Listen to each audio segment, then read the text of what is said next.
총선이 어느덧 30여일 앞으로 다가왔기 때문에 이제 한 달 남짓한 기간 뒤면 우리가 찍어야 합니다. 투표를 해야 합니다. 중요한 뉴스들을 엄선을 했습니다. 일단은 여권에서 이른바 비례연합정당, 이 비례대표를 뽑을 수 있는 비례연합정당에 군부를 떼고 있다는 얘기가 오늘도 나오고 있습니다. 양정철 원장이 원장으로 있는 민주연구원이 시뮬레이션을 돌려서 지도부에게 보고한 것으로 동아일보 취재 결과 알려지고 있는데, 그러니까 양정철 원장도 민주연구원도 야 이거 비례민주당을 해야 되는 거 아니냐라는 취지의 보고서를 올렸다는 거예요. 정의당이 참여할 경우 이 비례연합정당은 22석을 가져간다. 미래한국당은 18석을 가져간다. 비례대표만요. 정의당이 불참할 경우 연합정당이 비례대표 의석을 17개 가져간다. 정의당은 7석을 가져간다. 미래한국당은 19석을 가져간다. 그러니까 무조건 연합정당을 해야 한다는 결론이죠. 정의당이 참여하든 안 하든. 그렇죠?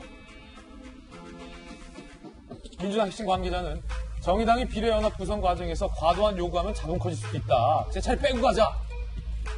민주당의 서울 중진 의원 A씨는 정의당이 특별 당원문까지 발표했는데 입장 번복 쉽겠냐. 정의당은 이제 변수 안 된다. 연합정당에 참여하자는 사람들은 사실상 비례민주당 창당에 찬성하는 것이다. 라고 의견을 밝히기도 했습니다.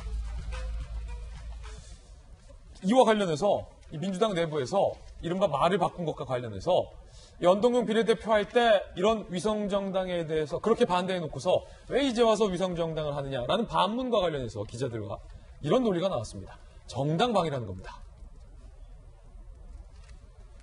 최재성 의원 같은 경우는 야당 총선 승리를 통해서 대통령 탄핵을 추진하겠다는 중차대한 상황이다. 방관하는 것은 무책임한 일이다. 라고 얘기했고요. 김경엽 조직부총장 같은 경우는 태권도 도중 상대가 갑자기 비수를 들고 공격하면 맨손으로 싸우다 죽는다. 짝대기라도 들어야 한다. 라고 얘기를 했습니다.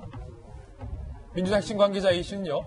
민주당 전당원 투표는 민주적 절차. 우리 비례정당은 대기업과 골목상권 연대이고 미래한국당은 골목상권을 침투한 것이다. 라고 이야기를 했습니다. 일단 섬 교수님. 네. 정당방위다.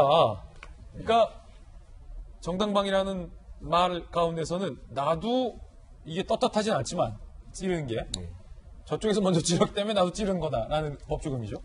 네, 원래 우리나라 법적으로 정당방위 요건이 인정되는 게 굉장히 까다롭습니다. 네. 근데 그런 조건이 아니고 미국의 정당방위 조건을 따져본다고 하더라도 이 민주당의 주장은 도대체 말도 안 됩니다. 정당방위 요건이 전혀 안 되고요. 사실 제가 민주당 사람이었으면 그냥 조용히 그냥 죄송하다, 잘못했다 이 정도 사과 말고 다른 어떤 말을 하더라도 이게 만회가 안 될 것 같습니다. 사실 정의당 같은 경우는 진짜 자기 선거법 이거 하나 때문에 진짜 조국 장관 비난도 안 하고 온갖 정말 들러리를 다 쳐줬는데 이제 와서 배신을 때리면 이거 너무하지 않습니까? 이 정치에 아무리 영원한 적과 동지가 없다고 하더라도 이 그리고 이 민주당의 미래한국당 그렇게 욕했지 않습니까?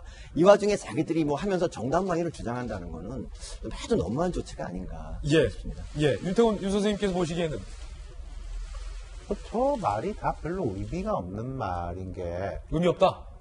이 가치에 대해서 지금 논할 때가 아닌 것 같아요. 그거 아니까 이제 정당 방위다 이런 이야기가 나오는 거지 않습니까? 작대기론 시칼론 이런 게 나오는 거고 방향을 정했으니까 나온 거고 정당 방위로 거꾸로 올라가면은 저 미래한국당 만들 때 이 4대1로 해가지고 우리를 밀어붙이니까 우리 정당 방위로 만들 거야 라고 했던 그 정당 방위론을 차용한 것 같은데 똑같다. 이게 우스워진 거예요. 그러면은 저는 민주당이 가는 쪽으로 보는데 그럼 가는 쪽으로 봤을 때 어떻게 가는 게 그나마 나을 것이냐라는 걸 말씀드리고 싶은 게 상대를 욕하는 것보다 성찰과 반성 다음번에는 선거법을 정말 잘 만들겠습니다라는 약속을 하고 가는 게 그나마 낫지 않을까 싶어요.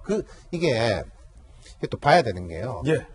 아까 이제 대기업 골목상권 이야기했지만은 지금 미래한국당은 흡수율이 되게 높아요. 이게 오래됐기 때문에 미래통합당이 잘 될지 안 될지는 제가 잘 모르겠습니다만 미래통합당 지지하는 사람들이 미래한국당 그대로 가는 비율이 높아요. 근데 지금 이게 민주당은 잘 모르거든요. 지금 현재 여론조사상으로 낮아요. 저는 좀 올라갈 거로 봅니다만은 예. 그걸 올릴 때 상대를 욕해가지고 우리 정당성 가지고 올리는 거하고 이게 우리가 좀 통구스럽지만 앞으로 잘하겠습니다라고 했을 때 흡수율이 올라갈 거냐? 저는 후자라고 생각합니다. 전략적 측면에서 네. 이렇게 상대 때리면서 나오면 안 된다, 곤란하다. 윤 선생님 개인 의견 주셨는데 한국당과 민생당도 비판을 했습니다. 들어보시죠. 차라리 연동형 비례제를 후회한다고 고백하십시오. 더불어민주당이 의석수의 눈이 멀어서 야합 세력 간의 미량마저도 잊어버린 것 같습니다. 비례민주당의 유혹을 떨쳐내지 못하고 있습니다. 스스로의 원칙도 저버리고 정치개혁의 대의마저 배신하는 비례연합정당은 민주당의 무덤이 될 것입니다. 위헌, 위법, 반민주적인 위성정당을 민생당이 반드시 박멸하겠습니다. 네, 그런가 하면 이 여권 인사, 특히 지자체장을 중심으로 이 코로나19 사태와 관련하여 모든 국민에게 1인당 100만 원을 지급하겠다. 모든 국민에게 50만 원 이상을 지급하겠다라는 현금성 대책을 들고 나와서 논란이 되고 있습니다. 김경수 지사의 발언 들어보시죠. 모든 국민들에게 재난기본소득으로 1인당 100만 원을 지급하면 약 51조 원의 재원이 필요합니다. 고소득층의 기본소득 지급액을 내년도에 세금으로 얼마나 환수하느냐에 따라 정부의 재정 부담을 크게 완화시킬 수 있습니다.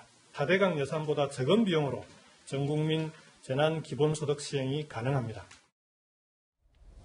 이에 대해서 미래통합당의 이준석 후보는 이렇게 반박했습니다. 경상남도의 일반 회계 예산이 7조 원대인데 51조 원을 가볍게 이야기합니다. 오늘 1,000만 원을 쓰면 내일 1,000만 원 이상이 들어온다는 이미 실패한 배짱이 논리 그 이상도 아닙니다. 말씀하신 4대강 예산에 상응하는 비용 대통령께서 이미 다 쓰셨습니다. 어디서 100만 원 주는 재원 마련하실 겁니까? 라는 감론을박인데 김경수 지사가 1인당 100만 원 준다라고 하는데 글쎄요. 과연 얼마나 많은 국민들이 좋다 100만 원 달라라고 얘기할지 찬성할지는 아직은 여론조사 된 게 없으니까 의문이긴 한데 코로나19 때문에 국민들에게 100만 원을 주겠다? 그런데 이명박 정부를 쓱 끌고 와요? 4대강 예산보다 적다. 이 논리가 자연스럽습니까? 그냥 저 질문이에요. 어쩌다 저쩌다가 아니라 질문이에요. 저는 근데 굉장히 이게 좀 지나치다는 생각이 듭니다. 아무리 대권 잠룡들의 그 어떤 선심쓰기 발언이라고는 하지만, 어떻게 보면 우리나라가 모든 국민에 100만 원씩 준다는 이야기는 정말 사회주의적으로 가자는 이야기라고 저는 받아들이는데요. 제가 볼 때는 과연 이 돈을 70조 얼마 썼을 때 누가 부담하겠습니까? 우리들의 자손이 대를 이어가면서 갚아야 되는 정부 부채라고 저는 생각이 들거든요. 저는 그거보다는 차라리 재난 기본 마스크를 제안합니다. 우리 국민들에게 5천만 명에게 1,500원짜리 마스크를 일주일에 한 번씩 주게 되면은 한 달에 3천억 원이 들어요. 그러니까 너무 몇십조 이야기하지 마시고 국민들에게 일주일에 한 개라도 정부 돈 3천억으로 하게 되면은 마스크 사러 다니느라고 정말 여러 가지 활동 못하는 모든 국민들의 불편도 줄어들고 어떻게 보면 현실적인 대안이 될 수도 있거든요. 그러니까 너무 거창한 이야기, 또 국가 체제를 흔드는 이런 이야기보다는 좀 현실적인 대안들을 제시해 주셨으면 좋겠습니다.